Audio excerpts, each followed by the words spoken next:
আবৃত্তি করে শোনাবে, আমরা সকলেই ওনাকে উৎসাহ দেবো ইনশাআল্লাহ। মানুষের মাথায় ভূত চাপে, আমার মাথায় চেপেছিল ফুলকপি। কোন দুঃখে আমি সেদিন ফুলকপি নিয়ে একটা ছড়া লিখেছিলাম। শীতের দিনে তোমার কাছে ফুল চাইনি প্রিয়, সময় পেলে ভাজা করে ফুলকপি দিও। শীতের দিনে তোমার কাছে ফুল চাইনি প্রিয়, সময় পেলে রান্না করে ভাজা ফুলকপি দিও। ফেসবুকে এই ছড়া পোস্ট করার পর আমার জীবন এবং যৌবন ভাজা ভাজা ভাজা তিলের খাজা হয়ে গেছে। বউ আমাকে বলল, এই কবিতা তুমি কার উদ্দেশ্যে লিখেছ? আমি সরল গলায় বললাম, কার উদ্দেশ্যে মানে?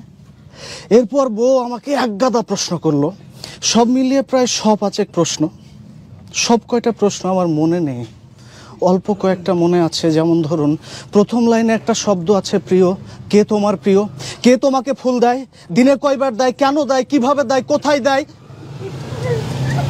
কি ফুল দেয়? আর কি কি দিছে? কি কি দিতে বাকি রাখছে? তাজা ফুল না প্লাস্টিকের ফুল দেয়?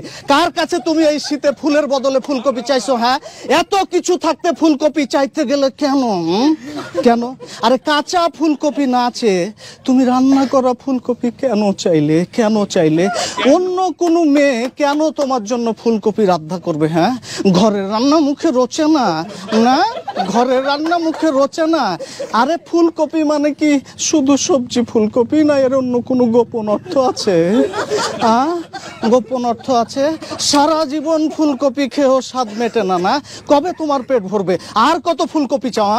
বুড়ো হচ্ছ আর ফুলকপি? হ্যাঁ, খিদে বাড়ছে না? আমি কি তোমাকে ফুলকপি খেতে দিই না? আমি কি তোমাকে ফুলকপি খেতে দিই না? আমাকে বললে কি আমি ফুলকপি খেতে দিতাম না? আজকে তুমি ফেসবুকে চাইছো, কালকে কি থালা নিয়ে নিউ মার্কেটের সামনে বসবে? পরশুদিন কি পত্রিকায় বিজ্ঞাপন দেবে? আমাকে বললে কি আমি তোমাকে ফুলকপি দিতাম না? সর্বশেষ প্রশ্নটা বড়ই নির্মম, তোমার এত লোভ কেন? আমি কোনো প্রশ্নের উত্তর সদুত্তর দিতে পারিনি। তারপরে আমার জীবন ফুলকপিময়। সকালে ফুলকপি দিয়ে রুটি ভাজা, দুপুরে ফুলকপি রান্না, রাতে ফুলকপি দিয়ে মাছ, বেলায় বেলায় ফুলকপি আর ফুলকপি। ফুলকপির স্যুপ পর্যন্ত একবার আমাকে খেতে হয়েছে।